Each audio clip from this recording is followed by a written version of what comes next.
You are listening to The Catholic Wire.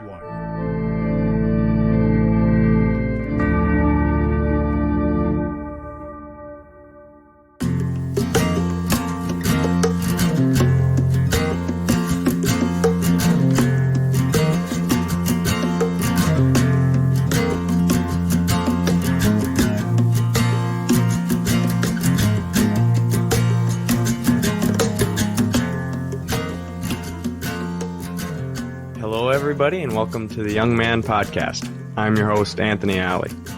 Today I'm joined by Dan Kramer, and we'll be discussing the importance of fitness. Dan's currently a financial advisor based in Sartell, Minnesota, but in a previous life you were a physical therapist, is that correct? That is correct, yes. So, what made you switch? Oh, we're going right into the story, huh? Yeah. All right. So, quick timeline. 2012, moved up here. And then I was a physical therapist for a few years, and I got offered to buy the clinics. And I think a lot of people will relate with this, but they don't teach you a lot about finances or business in school. In high school, college, any of it really, unless you purposely, sign up for those classes. And even then, I feel like it's a lot about theory and not like practical business or money, handling. So got offered to buy the clinics, and then they gave me 9 months to make a decision to be a owner, which was my goal. But when I started diving in to business books and finances and started just talking to anybody I could about that world, I kind of fell in love with it, and I started doing like a financial advising apprenticeship on the side just to see more real life cases. Never in a million years did I think I would leave physical therapy. After a year or two of that, it grew into something that I actually enjoyed, and I went the other way. I actually cut down hours in PT and increased hours in that world. And in 2016, I quit physical therapy altogether. And in 2017, I started my own financial practice.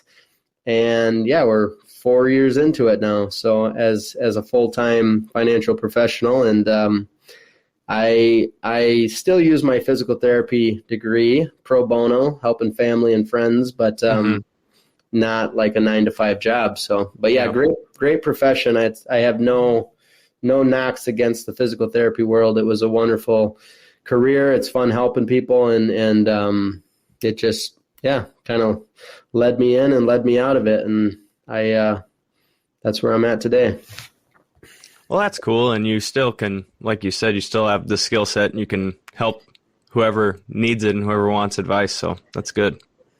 But I actually was thinking about doing a physical therapy assistant or going into that course after I graduated high school, because I'd had a couple of knee surgeries, and I was like, it seems like it'd be interesting. And then I looked at like the classes, and I was like, oh, whoa, there's way too much science in there. So I just went for the general business degree. No, that's I mean, it's a ton of schooling. Like I had my doctorate in physical therapy, so it was 3 years of grad school after a bachelor degree, and plus like whatever 9 months of clinical studies or something. So it was a lot. It's definitely not. I wouldn't recommend going and getting 6 figures of student loan debt just to leave the profession. But sometimes we don't really know the path. We just kind of keep moving and see where it takes us. So you're from Wisconsin, right? Yep. Yeah. Southwest Wisconsin, grew up, and when we got to the point of kind of finishing up school, I intentionally chose internships for my physical therapy clinicals where there was a CMRI Mass location. So okay. I did an internship down in Omaha and did an internship up in Sartell or St. Cloud. And as both of them had established churches and schools. And my wife and I, our goal is just to have the option to go to daily mass, which we didn't have at the time. We didn't even have a church at the time in Seneca, Wisconsin. Now they do have a church with weekly mass, but not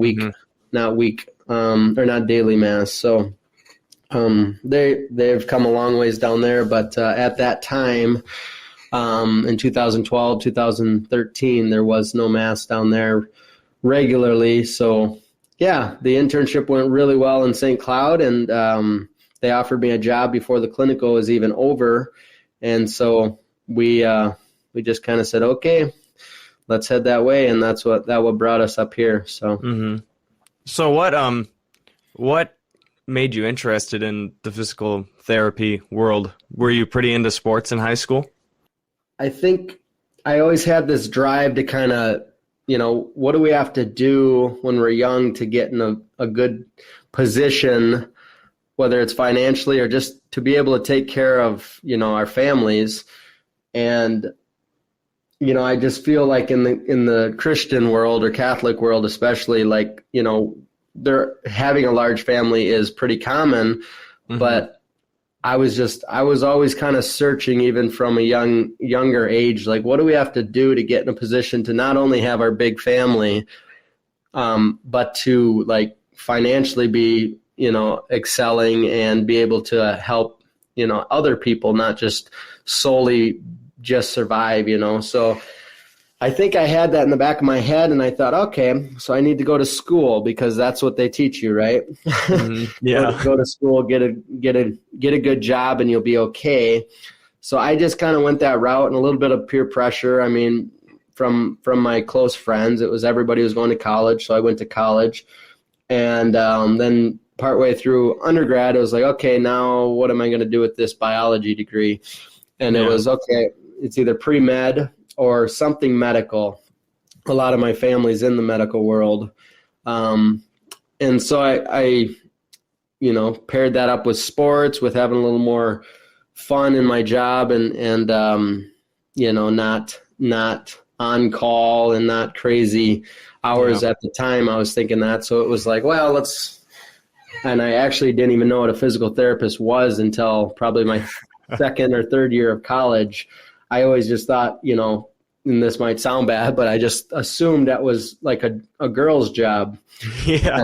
And I didn't know why. But then, so I went and shadowed chiropractors, and a lot of the chiropractors I shadowed, I was like, oh, wasn't my cup of tea. If I would have shadowed probably some really good chiropractors, I may have been a chiropractor today. But I was kind of turned off by some of the practice standards with chiropractors. And so a buddy of mine actually in college is like, well, it sounds like you want to be more of a physical therapist and helping like sports and athletic injuries and stuff. I'm like, oh, what's a physical therapist? So literally just looked it up and went and shadowed a handful, and I was like, oh, it was really cool. So then I just turned the course and set it for that direction, went to my college advisor, said, hey, what do I got to do to be a physical therapist? He's like, well, your GPA is too low. Cause I was really good at Guitar Hero. I don't know if you guys know what that is. My freshman and sophomore year of college, missed enough class, but always passed the classes. And so my last 2 years I got 4.0, I got my grades up, got into grad school, and became a physical therapist. Which Guitar Hero was it? I have no clue. Probably the first one. Yeah. We had Guitar Hero 3, Legends of Rock, and we still play that game on the PlayStation. It's awesome. I don't know the name, but it was in 2007, so probably the first one. Oh, yeah. I don't know. A long time ago. Yeah. So you've always been physically fit before you got into the physical therapist world, I'm assuming. Yeah, well, high school sports, you have high metabolism and you're just running. So that, and I was athletic. I like playing, football, basketball, baseball, the typical small school available sports. Yep. And then went to college and got into weightlifting and just like intramurals and stuff. I didn't play like collegiate ball or anything, but played all the intramurals and got into weightlifting and put some size on, and lots of pizzas and burritos too. So I put some size around the waist too, but I kept it manageable. And and then into physical therapy, that was really fun because that taught you a whole new level of fitness as far as how to cure the body from like, aches and pains instead of just, kind of taking a pill or just straight resting, which a lot of people, so those basic skills and actually how to cure and change your movements and keep your posture and all that stuff. It was fun. I'm glad I did it. And, it taught me a lot that, like I said, I still use to this day all the time. Yeah. So your business, you have the 4 F's: faith, family, fitness, and then finance at the end. So why do you put fitness in front of finance? So back up a couple steps. So the 4F Forum is actually a podcast I do with a buddy of mine. My business is in financial advising, right? So financial strategies, I teach people personal finance. So just to clarify, so the business I've been doing for 5 or 6 years, and then 4 years on my own. And the podcast we started about 1.5 years ago. And the reason we started the podcast is, I was at this point, I've seen quite a few clients. I go to conferences. I'm always trying to kind of grow my mindset and learn and get around people that are doing big things, right? So in doing that, you just see this common theme. Like there's almost this idea out there that if you want to become financially successful, it's at some cost. It's because you're maybe not the best dad or not the best Catholic or not the best physically in shape, right? You have to sacrifice kind of what's important to get ahead financially. And I thought, nah, I don't want to be that guy, right? I don't want to get to heaven and have to kind of, talk Jesus into letting me in, right? Yeah, because you always hear about the really rich, businessman who regrets never going to his kids' baseball games or something like that. Exactly. Or they get to 65 years old and they got a fat wallet, but they can't walk up 2 flights of stairs without taking a big break, right? Yeah. You see that stuff all the time, and it's not to say, and unfortunately, a lot of times people don't even make it financially, and their fitness is out of whack, their religion or their faith is lacking, or maybe they're not the best family man. And so I started the podcast more so as a checkpoint for me, and Riley is my co-host. We just were talking and we're like, we don't want to be that guy. Like maybe, so we started the podcast really just to, what are the priorities and what is the order? And if we keep those priorities and we stay focused on them, maybe it's going to increase our chances that we can excel in all areas without sacrificing the areas that are more important. So that's just a little background. But to answer your question, why is fitness ahead of finances? Well, we kind of answered it, but if you don't have your health, what does it matter how much is in your bank account? Yeah. You know? And some people think, well, I'll work out when I have more money and more time, and I'll hire the trainer and pay for the gym membership when I have more money. And it's like, listen, you got to set your priorities from the get-go, right? And honestly, keeping yourself physically and mentally fit is going to allow you to perform so much better and so much clearer on a daily basis that your finances are going to reflect that. Yeah. So that's kind of the fly overview answer of why it should, or in my opinion, should be first, but why is it after faith and family? I mean, you can probably guess, but yeah. This time on earth is really short and time in eternity is really long. So I hear. And so faith needs to be first. Yes. And, then especially if you're a husband or a dad, you don't want to be, all the financial success in the world means really nothing if you lose your spouse or your kids don't like you, or you're that guy. And you could even ask those people that are wealthy but lose their family. Most of them would say, yeah, I would do it over and I would do it different.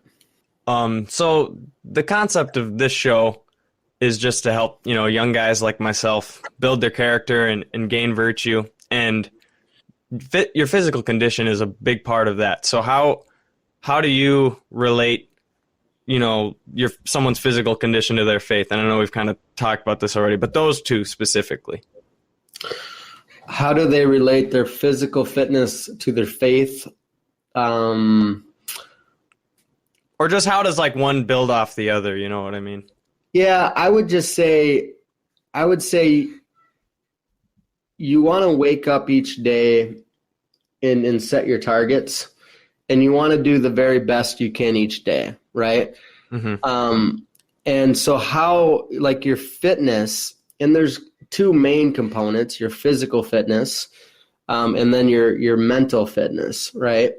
And so I just think keeping yourself mentally clear and focused, obviously, and maybe it's not that obvious, but is going to help you stay focused on what's important, in your faith, right? But if you're mentally not waking up with a purpose and not going and getting after it, not keeping your body healthy so you have energy, and keeping, the right food and not filling yourself with junk, yeah, you're going to perform better. And on the flip side, if you are eating out all the time and eating processed foods and not working out and not keeping yourself in check, you're going to have less energy, but mentally you're going to be foggy. How are you going to perform your daily actions for God, thinking about God, intentionally, if you're mentally foggy, right? It's just going to add levels of complexity, I feel, that you can avoid if you just keep yourself physically and mentally fit, right? So I think that's how it relates. I just think it makes it easier to be a good Catholic, Yeah. I mean, you see people that are banged up and overweight, and I'm not here to pick on anybody. They got their own story to tell, but I mean, I just feel like that adds so much challenge to get to church, to say your prayers, to have the energy to think and focus and give a little time to God, so maybe that, I don't know if that answer makes sense. No, yeah, that's good. That, a big one for me has just been the amount of food I eat, because it's pretty easy for me to eat too much. And then, like you said, you just kind of feel, really lethargic and slow, and then your brain slows down, especially for me, it's carbs. So what's your diet kind of, or I don't know, what's your philosophy on food? Oh, I mean, yeah, I'm one of the worst at times. I'm not here to say I'm perfect by any means. I like pasta, I like bread, but you just got to know your limits, right? If you do that every day or every week, dude, especially when you get over that 28 years old. I don't know if that's any science behind that, but for me and for a lot of people I've talked to, that 27, 28 years old, you cannot pack the food like you used to and keep the weight off. You'll get that little tire, that dad bod right around the midline, right? Yeah. And so you have to be observant of it. And for me, yeah, I mean, we do these things where we'll do 90-day challenges, my wife and I, and for our family. And it's okay, we look back at the last 90 days. Was it good? Was it bad? And always, food is always a component. If we're eating out a lot, or if we're eating a lot late at night, we have supper at 6, and then we put the kids to bed at 8 or 8:30, and, we pack on 2 more meals before we go to bed. It's dude, that kills it, right? Yeah. So we just reset, right now I'm actually 3 days into resetting, we're not eating out.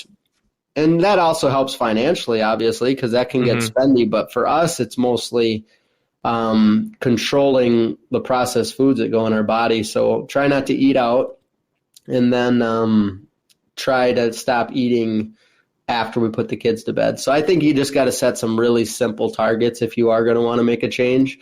But and then mentally, we were just at this getaway out in Lake Tahoe last week for one of the companies I write with. They paid for it, so I took Leah. It was really fun, and we did this morning workout session. But it was more of like a meditation. It wasn't like yoga or any of the voodoo stuff, but just sit there and they talked you through. And she had some really cool points. She just said, there's 5 things to help with your mental clarity throughout the morning. And I've read this and done this throughout the years, but it was cool. I think we just need to break it down to something simple. Like, and I'm going to paraphrase these, but step 1, she said, get up. And what was the very first one? Positive affirmations.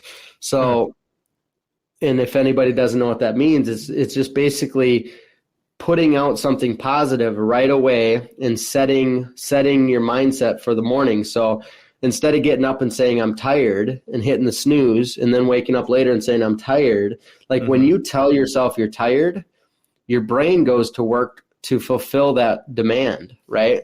Yeah. And then it almost like puts a drag on your body right off the bat that you're going to be tired that morning, right? So that was kind of impactful. Like, so wake up and, I'm going to go get it today. I'm going to knock off my checklist. I'm going to, be super productive. If you're going to like tell your body to go fulfill a command, you might as well send it in the right direction, right? Yeah. So positive affirmation, step 1. Step 2, what was step 2? I think this was 3. I can't remember step 2 yet, but gratitude. So she said, same thing, say a few things that you're grateful for. And she wasn't a Catholic, but for me, I was thinking like, this is our morning prayer time, right? We should kneel down and we should thank God for making it through the night, right? And then thank God for the opportunity of going and getting it that day. Whereas a lot of people, maybe they're handicapped or maybe they got other stuff going on that we don't have to worry about. So like just take a moment and be grateful, because and she explained it better, but like you can't be angry and bitter and grateful at the same time. Your brain, as complex as it is, it can't. So if you're, and this is a good note for young men listening or anybody listening, if you're in a conversation and it's all negative, like slip in a few positive comments or slip in a few things you're grateful for, or ask the person talking like politely what they're grateful for, and watch what happens over the next few minutes of that conversation, right? So it gives you a little bit of power to go from a really negative atmosphere to switching it around. It'll either get really uncomfy, or probably what will happen is, the attitude will change a little bit, or you'll let that person know you're just not really interested in having a really negative conversation. Yeah. Right. Wow. So that was pretty cool. I thought, we all fall into that, where we get into talking about people or past events, gossiping or something. Yeah. So checking yourself a little bit, but an easy way to do it is to switch it to something you're grateful for, or something that you just notice is positive around you, and the conversation will change a little bit. So she had 5 things. What were the other ones? The second one was set the intention. So it's kind of like your affirmations, but then like literally think about your day and your schedule and set the intention to go complete something on that list, right? And just, you'd be amazed, because it almost gives yourself permission to go achieve it versus kind of hee-hawing around and having a not productive day. The third was the gratitude. The fourth was, it'll come in me. And then the last one for her, she just said she has like music. She uses music to keep her on track, which I'm not saying you have to do that or not. But for her, like if she's getting off midday and she's getting tired or dreary, she'll flip on a tune that helps, get her jacked up a little bit, and it helps kind of revamp the energy. So I thought that was cool too. I find myself doing that from time to time, the 1:30, 2 o'clock in the afternoon, getting kind of drowsy and, change the subject or, for me, I might go watch a Michael Jordan do something or something, Oh yeah. So something to kind of reset and get yourself back on focus. And there was one other thing. It might come to me, but yeah, I think I'm not sure exactly what your question was, but just wake up with intention and go get your day, and you're gonna be more productive, and it'll reflect in your life for sure. Yeah, and with the mental clarity, I have one question: is how do you deal with your phone? Because I know when I was even just a year ago or a couple years ago in college, I had just gotten my first smartphone, my first year of college. And it instantly just I was always checking social media and YouTube. And then my morning routine was just terrible because I would just wake up, and I know, everybody does this. Well, not everybody, but you wake up, you roll over and you scroll your phone for 15 minutes. And that I've tried to just get rid of that entirely because that just absolutely kills any aspirations you have for the day. So I was wondering how you deal with that. That's so funny you brought that up. That was the fourth point she said. Oh, really? The fourth point was that for the first hour of the day, no technology, no screens. I've heard that a lot too. Yeah, and I actually semi-do this. I've been doing it for a while. So because let's be honest, what social media, in the media, in any media, it thrives on what? Hate. Negativity, right? Anything that, because the more emotions they can get you to feel, the longer you'll stay on their content, right? And so it's actually easier to get us to feel negative than it is to feel positive, right? Unless your mindset has changed over the years and you're actually looking for positive. But a lot of people, unfortunately, are not there. So that's why there's so much negativity. It draws a longer audience. And so with that being said, if you wake up and first thing you do is dump some negativity into your life, it's literally like the worst thing you could ever do to try to go out and kill it that day, right? To go get after it. It's like you just put a big old roadblock right in your way, and now you got to work on getting over it. Yeah, like the first thing you see, and you're just thinking oh, I can't believe Biden did that in Afghanistan, and then that's all you're thinking about for the next hour 100%, or two. 100%, yeah. Or and maybe you twist it in your head but I got to follow the news and I got to stay up to beat. Oh, yeah. No, you don't. You could literally turn off the TV and turn off your phone and go get after it, and your life isn't going to change that much, right? Yeah. I mean, I like the current events. I like to stay up on stuff, but not in the first hour of the morning and the last half hour of the day, right? So I definitely would say don't fall asleep looking at your screen, and don't wake up and flip over and look at your screen. Right? And back to the faith, family, fitness, finance. I mean, we all know that if we want to get into heaven, right, we need to mimic those that are in heaven. And so what better way to do that than to read about the saints and read the gospel, right? Yep. So, super hard. I'm not saying it's easy, but if you really want to take something from this, don't turn the phone on in the morning, but instead, do your other four things we just talked about. Set the intention, do gratitude, positive affirmations, then go pick up a book and read for 15 minutes, something spiritual. Set your morning off that way. And then in the evenings, maybe read something, for me, I like growth-minded books, I like finance books. I like self-growth books, right? So in the evening, I usually have that type of book. And in the morning, I usually start out with something spiritual.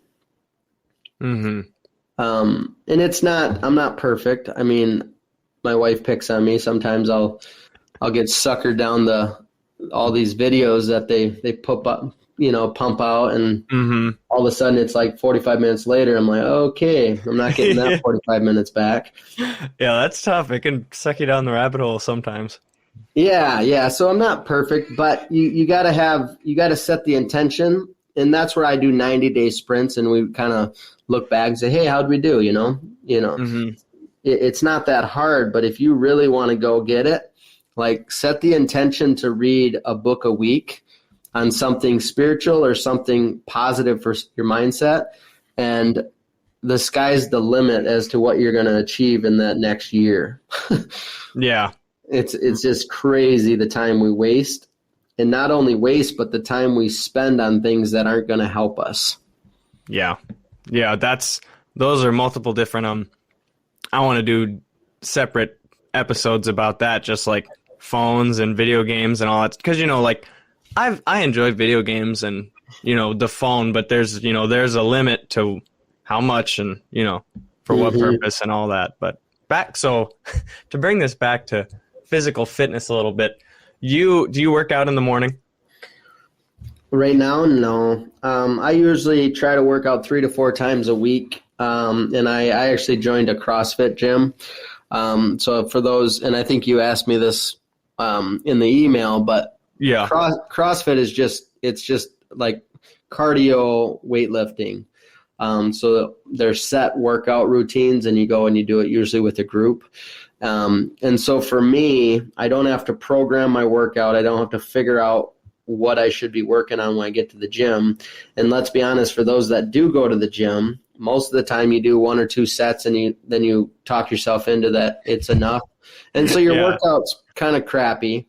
You wasted time. You're probably looking at your phone. And then, so for me, I'm like, how do I overcome that? So I found a gym, and all I have to do is show up. The program's already completed. There's other people there that are going to, basically, you're not going to, for people like me that are competitive, you're not going to show up and kind of do the workout. You're going to try to beat, you're going to try to beat everybody else there. Oh yeah. Right. So like I always get a crazy workout when I go. The workouts are pretty hard, and so I go 3 or 4 times a week, and then in a lot of weeks I go 2 or 1 times too if I'm traveling or if I'm lazy. But I try to go 3 to 4 times a week. And then we're super active in the backyard. I got a bunch of kids, so I'm jumping on the trampoline and throwing them around and playing ball with them and bike rides and stuff. But I would say, the time you spend alone and your workouts is going to allow you to have more energy to do, the stuff that's important with your family. Yeah. And yeah, I've found that too. I went to public school, and I was in football and basketball, and working out in the gym with 5 other dudes, your intensity level is so much higher, and that's been a big problem for me. The last couple of years I've been trying to work out sporadically on my own and kind of coming up with new routines and regimens, and I definitely am not as intense, and that's I don't know how to overcome that. That's a hard one. Well, I think some advice I might give you is if you have any friends that are also, maybe in the same boat that want to work out, like do a 90-day challenge where you guys you sit down one Sunday afternoon, you get on the phone and you make your workout for the week, and if it's 3 times or 5 times, I don't care, whatever you guys decide to do. But then like set a reward for completing it, and set a penalty for not completing it. Right? Okay. And make it fun with one of your buddies that maybe is in the similar boat, that wants to work out, has the capability to, but maybe just needs some accountability. Yeah. And then the next Sunday, be honest, it's just an honor system thing, but if you guys did your workouts, then the reward should be something, you get to go take $10 and buy yourself something, or the penalty is you gotta do 100 push-ups. Whatever, make it fun. But and then if that week goes well, do it again and do it again and do it again. And if the week goes bad, do it again anyway, because it might take a little time to build the habit. But that's the reason I feel the gym I go to is effective is, I don't have a bad workout if I can get there. So I just have to literally overcome all of the evil demons in my head telling me I don't have to work out that day and get there. And once I get there, then the workout happens. So for you, you need to create that atmosphere. And maybe that's just an accountability partner that you can sit down, do your programming with, and then set some reward and penalties. Yeah, that is a good idea. I think I will do that. I do have some. Yeah, I know some of my friends I graduated with, they, we're always talking about like, yeah, bro, I need to get lifting more. And then you never hear about it again. Yeah, just, hey, buddy, I want to get some accountability. How have you been at your routine? And if they're awesome, good, tag along with them. If they're mediocre, like you're saying you are, as far as getting a good workout in, then just say, my intention is that I want to get a good workout in 3 times a week. Can we program the workouts and then keep ourselves accountable to doing them? And they'll probably say, absolutely, I'm in the same boat.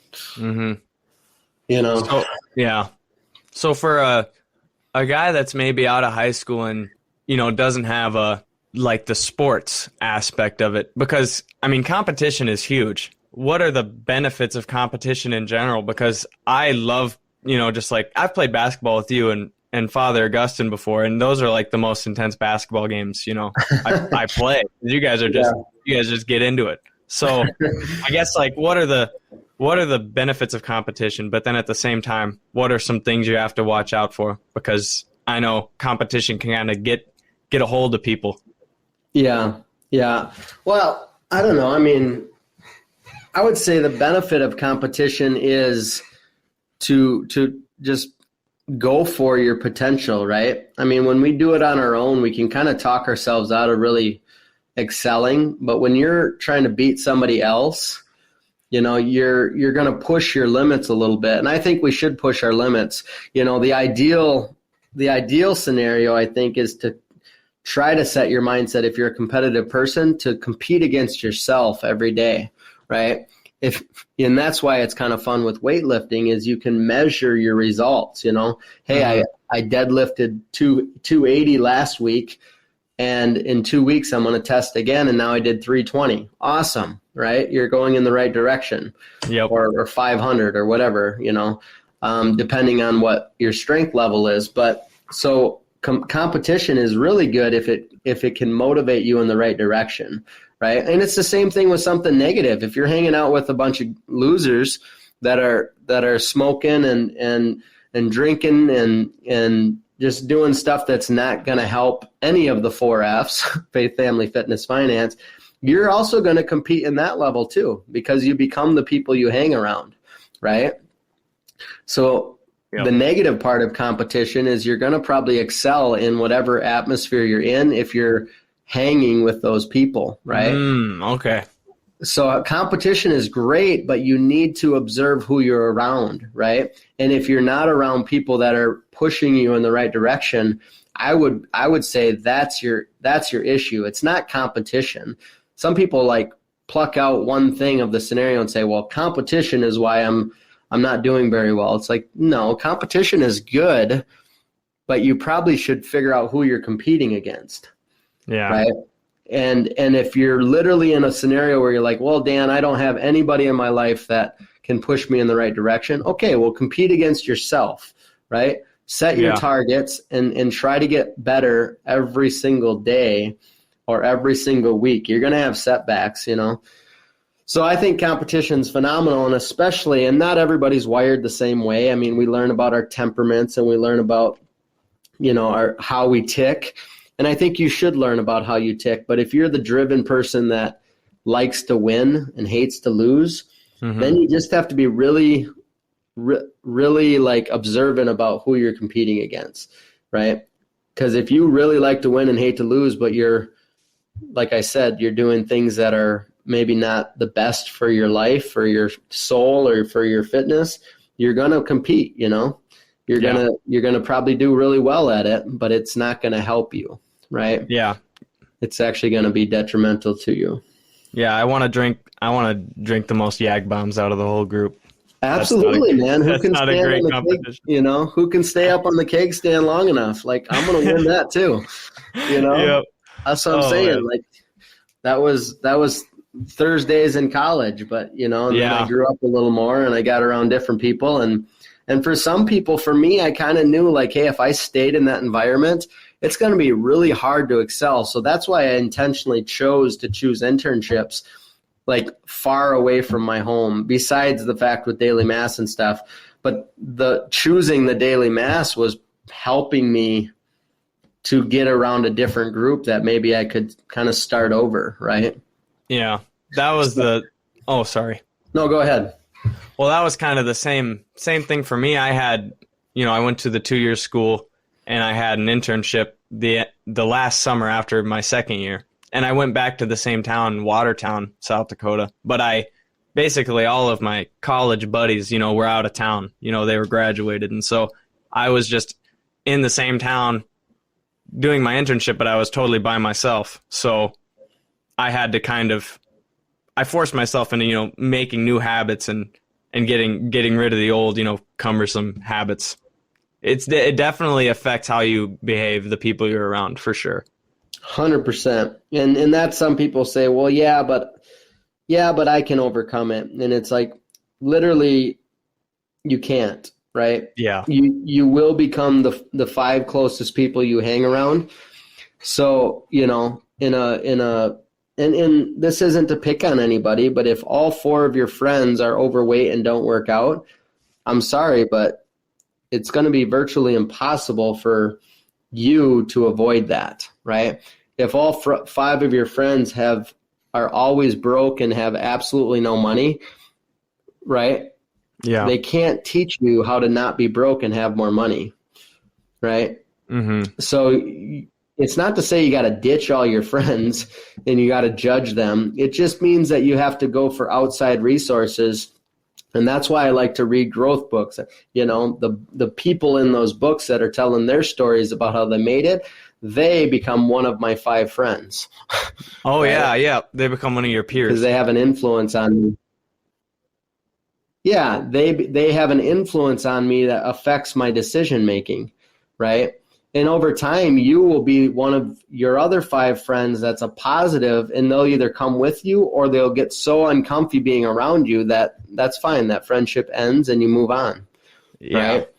So it's a good thing, because then you can be a positive influence for them without having to be judgmental or, I definitely don't recommend going around and telling other people what they're doing wrong, but you should be competing against yourself every day to kind of go in the right direction. Yeah. And I've heard back to the competition. Yeah. I've heard there are your past friends and future friends. So you have, your friend group and they're living in the past and they're not excelling in anything and they're not trying to get better. And then that leads people, sometimes you do have to separate yourself from that group because they will not be comfortable and they won't be wanting to help you with your goals. So then you'll find a new group of friends who are actually trying to help you.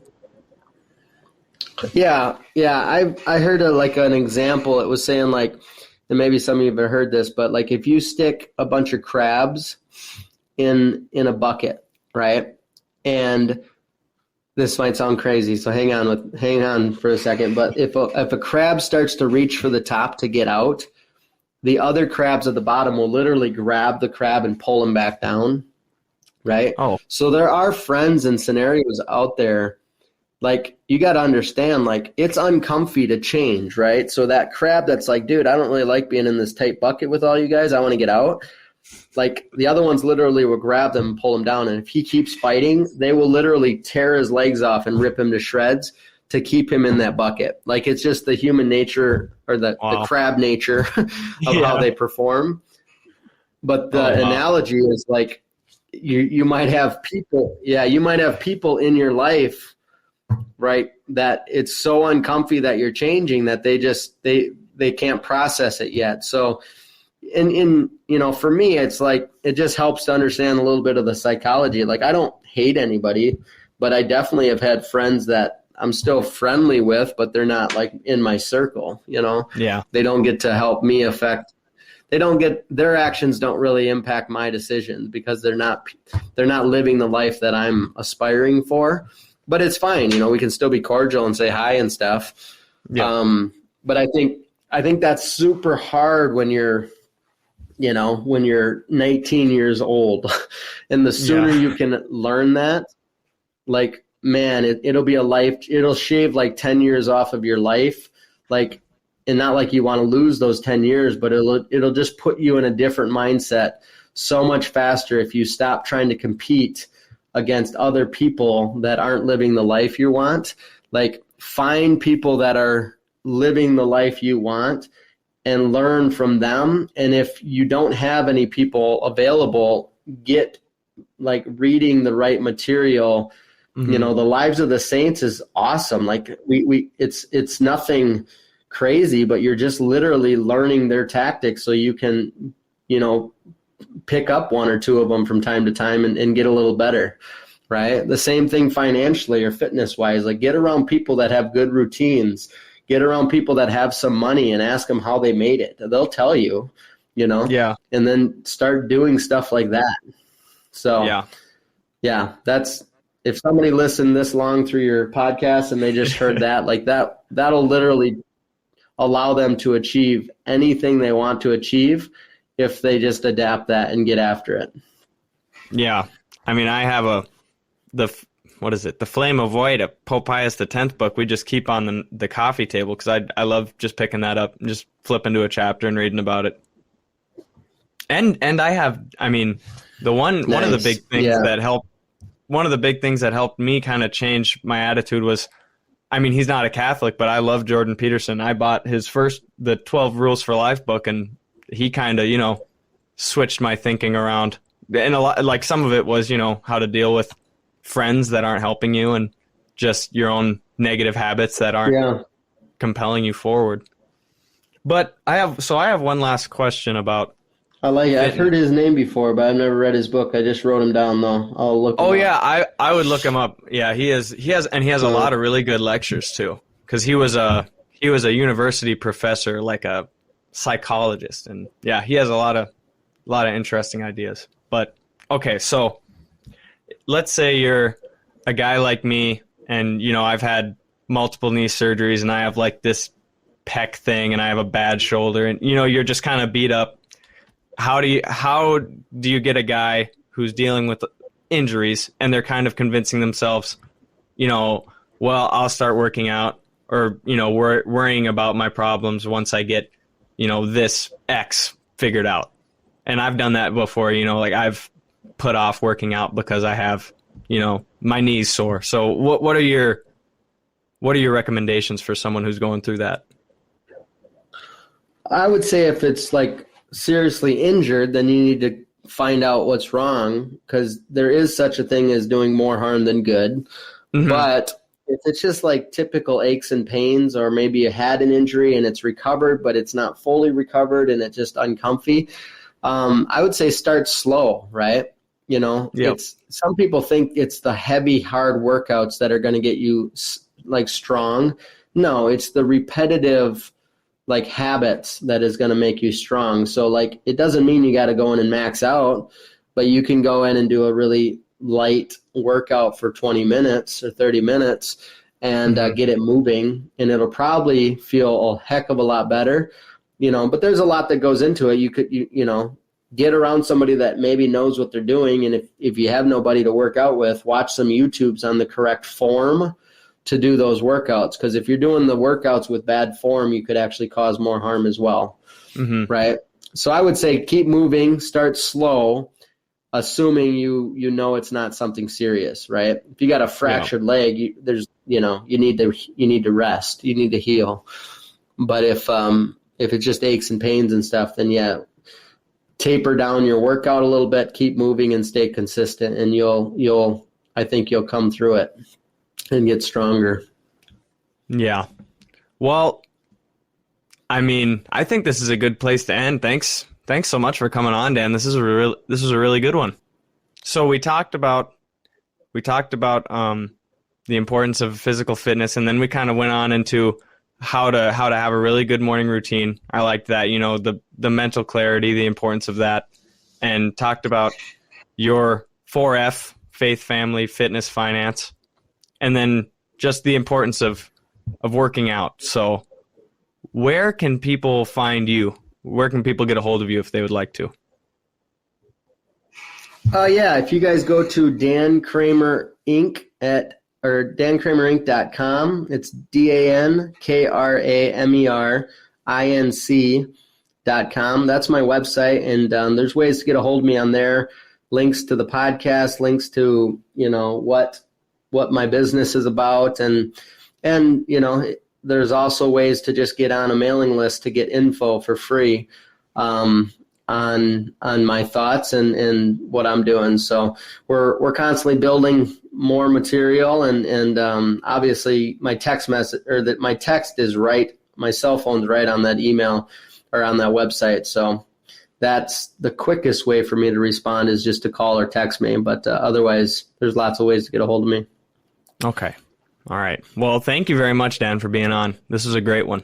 I appreciate it. Yeah, I look forward to next time. And for everyone listening, this is the Young Man Podcast and the Catholic Wire. Thank you for listening to the Catholic Wire. If you have found the show helpful, please say a prayer for all our collaborators. Don't forget to subscribe to our channels and share with your friends. For questions and comments, you may contact us at thecatholicwire.org.